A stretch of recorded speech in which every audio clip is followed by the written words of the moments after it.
Points mention करे हुए हैं। चलिए पहले मैं ये आपको समझा दूँ। रेजोनेटिंग स्ट्रक्चर और हाइपोथेटिकल स्ट्रक्चर, जो स्ट्रक्चर हमने इस साइड बनाए थे उस इक्विवेलेंट एरो के पहले, वो सारी क्या थी आपकी रेजोनेटिंग स्ट्रक्चर थी, जो कि हाइपोथेटिकल थी, यानी कि वो सही या फिर कह लें कि एक तरह की मनगढ़ंत स्ट्रक्चर्स थी। Okay, resonance hybrid is actual structure. जो हमने लास्ट में रेजोनेंस हाइब्रिड बनाई थी वो एक्चुअल स्ट्रक्चर होती है। ओके, रेजोनेंस हाइब्रिड एक स्टेबल स्ट्रक्चर होती है। इसकी रेजोनेंस एनर्जी सभी रेजोनेटिंग स्ट्रक्चर से कम होती है। ओके, आप इसको इन पॉइंट्स को नोट कर लीजिए। मैं आपको फिर से बना के अच्छे से समझाती हूँ इस पूरे पॉइंट्स को। ओके, स्क्रीनशॉट ले लीजिए या फिर नोट कर लीजिए, फिर मैं आपको बना के समझाती हूँ।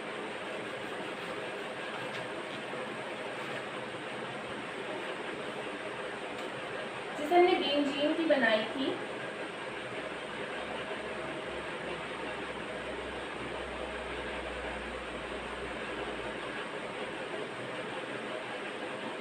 ये यहाँ पे डबल बॉन्ड था और ये यहाँ पे था।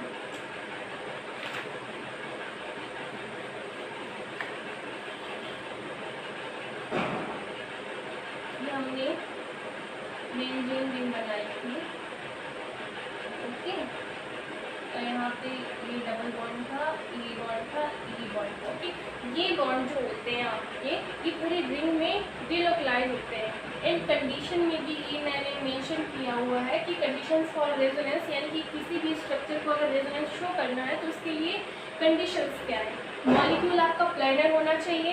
प्लेनर आप निकाल सकते हैं, हकल का जो हकल रूल आपने पढ़ा होगा एरोमेटिसिटी में, उससे आप निकाल सकते हैं कि कोई मॉलिक्यूल है वो प्लेनर है या non planar. Okay, atoms are fixed in molecule, only electrons are changed to their position. मैंने पहले भी बताया था आपको कि जो रेजोनेंस स्ट्रक्चर होती है आपकी, उसमें आपके एटम्स मूव नहीं करते, एटम्स उसी जगह में फिक्स होते हैं। क्या मूव करते हैं? इलेक्ट्रॉन या फिर इलेक्ट्रॉन पेयर। जैसे ये यहाँ पे आपके ये कार्बन्स हैं। ओके, ये आपके कार्बन्स हैं।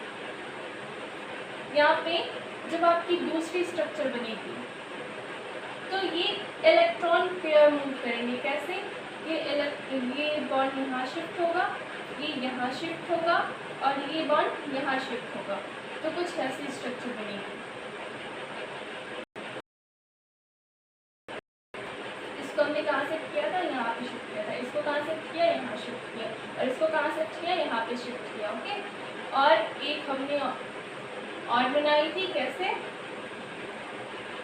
ये जो आपके ये वाले कार्बन है, इनके बीच में बॉन्ड हमने बनाया था और ये बॉन्ड साइड में। ओके, और एक हमने ये वाले जो आपके इसमें साइड के कार्बन होंगे वो ऐसे बॉन्ड बनाएंगे और यहाँ पे आपके अल्टरनेट में ये बॉन्ड होंगे। और फिर हमने यहाँ पे, चलिए मैं यहाँ पे नीचे बना देती हूँ।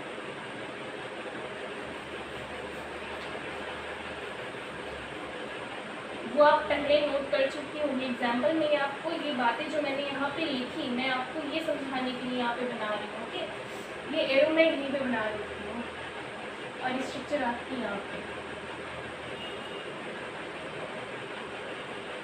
अब इन दोनों कार्बन के बीच में बॉन्ड बनेगा और अल्टरनेट में डबल बॉन्ड और इक्विवेलेंट इनकी रेजोनेटिंग हाइब्रिड स्ट्रक्चर बनेगी, जिसको हम ऐसे, इसका मतलब क्या है कि जो इलेक्ट्रॉन्स हैं ये पूरी रिंग में डिलोकलाइज हो रहे हैं। अब देखिए, ये जो आपकी रेजोनेटिंग स्ट्रक्चर है, ये 1 2 3 4 5, ये पांचों जो स्ट्रक्चर्स हैं आपकी, ये रेजोनेटिंग स्ट्रक्चर्स हैं। और ये जो रेजोनेटिंग स्ट्रक्चर्स हैं, इनकी जो रेजोनेंस एनर्जी होगी वो ज़्यादा होगी एज कम्पेयर टू दिस। ये आपकी क्या है? रेजोनेंस हाइब्रिड है। जो आपका रेजोनेंस हाइब्रिड होता है उसकी रेजोनेंस एनर्जी इन सभी रेजोनेटिंग स्ट्रक्चर से कम होती है, इसलिए ये सबसे स्टेबल फॉर्म होती है। रेजोनेंस हाइब्रिड जो होता है आपका, वो रेजोनेटिंग स्ट्रक्चर से स्टेबल होती है। ओके, और यहाँ पे आपके एटम्स मूव नहीं करते हैं। क्या मूव करते हैं? इलेक्ट्रॉन्स मूव करते हैं। ओके, ये हो गया आपका। और इन ये जो आपका मॉलिक्यूल हो कंडीशन के लिए वो प्लैनेट होना चाहिए और एटम फिक्स होगा लेकिन इलेक्ट्रॉन मूव करेंगे। चलिए और कंडीशंस बची आपकी वो भी डिस्कस करते हैं आगे। चलिए जो हमारी रेजोनेटिंग स्ट्रक्चर की कंडीशन थी ये उसका लास्ट पॉइंट है, सभी रेजोनेटिंग स्ट्रक्चर में समान संख्या में अनपेयर्ड इलेक्ट्रॉन होने चाहिए। देखिए फिर से मैं आपको रिवाइज कराती हूँ क्या कंडीशन थी रेजोनेंस शो करने के लिए। पहली कंडीशन जो आपका मॉलिक्यूल हो वो प्लेनर होना चाहिए, और दूसरी कंडीशन कि जो मॉलिक्यूल होंगे रेजोनेंस में वो मूव नहीं करेंगे, क्या मूव करेंगे, आपके इलेक्ट्रॉन मूव करेंगे।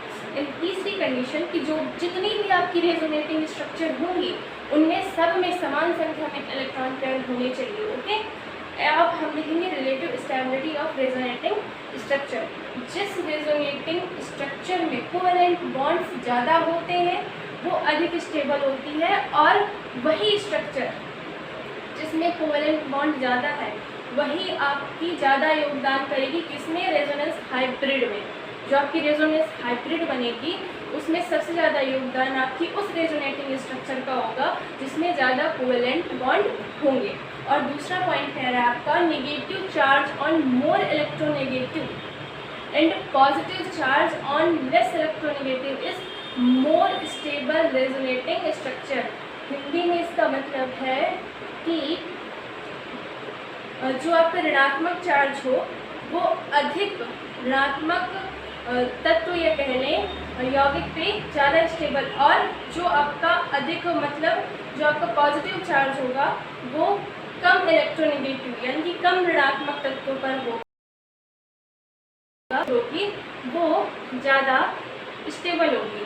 जो चार्ज हमने ओजोन में जैसे निकाले थे ना वैसे चार्ज, अगर आपका जो नेगेटिव चार्ज है वो अधिक इलेक्ट्रोनेगेटिव पर यानी कि अधिक विद्युत ऋणात्मक तत्वों पर, और जो आपका पॉजिटिव चार्ज है वो कम विद्युत ऋणात्मक तत्वों पर है, तो जो आपकी रेजोनेटिंग स्ट्रक्चर होगी वो ज़्यादा स्टेबल होगी, वो ज़्यादा कंट्रीब्यूट करेगी किसमें, रेजोनेटिंग स्ट्रक्चर पे। एक टर्म मैंने आपको बार बार बोला रेजोनेटिंग एनर्जी, उस टर्म को मैं यहाँ पे डिफाइन करूँगी। सबसे कम एनर्जी वाली रेजोनेटिंग स्ट्रक्चर जो आपने रेजोनेटिंग स्ट्रक्चर बनाई उनमें भी जो सबसे कम एनर्जी की होगी उसकी एनर्जी और रेजोनेंस हाइब्रिड की एनर्जी के बीच में जो अंतर होगा, यानी जो आपका रेजोनेटिंग हाइब्रिड बन रहा है उसकी एनर्जी और जो सबसे कम एनर्जी की आपकी रेजोनेटिंग स्ट्रक्चर होगी उसकी एनर्जी के बीच के अंतर को हम क्या कहेंगे, रेजोनेटिंग एनर्जी। तो ये आपका रेजोनेंस का टॉपिक कंप्लीट हुआ। पहले हमने क्या पढ़ा, रेजोनेंस की डेफिनेशन पढ़ी, रेजोनेंस क्या होता है, फिर उसके बाद हमने कुछ एग्जाम्पल्स किए, फिर उसके बाद हमने कुछ पॉइंट्स देखे रेजोनेंस के, और रेजोनेंस के लिए इम्पॉर्टेंट कंडीशन क्या थी। अब ये relative stability of resonating structure यानी कि अपेक्षित स्थायित्व किसका, अनुनादी संरचना का, अनुनादी संरचना का अपेक्षित स्थायित्व। हिंदी में इसका मतलब ये होगा, जिससे हिंदी में लिखना है लिख ले, अपेक्षित स्थायित्व रेजोनेटिंग स्ट्रक्चर का, यानी कि रेजोनेटिंग स्ट्रक्चर का अपेक्षित स्थायित्व। ओके, इसके दो पॉइंट्स हमने डिस्कस करे, और जो आपका बार बार टर्म आ रहा था रेजोनेटिंग एनर्जी, मैंने उसकी भी डेफिनेशन करी। अगर ये आपसे शॉर्ट आंसर में भी पूछा जाता है तो ये आपका कम से कम 2 पेज का तो हो ही गया। ओके, चलिए आपका ये वाला टॉपिक कंप्लीट हो गया। अब मिलेंगे नेक्स्ट वीडियो में एक नए टॉपिक के साथ। Thank you for watching.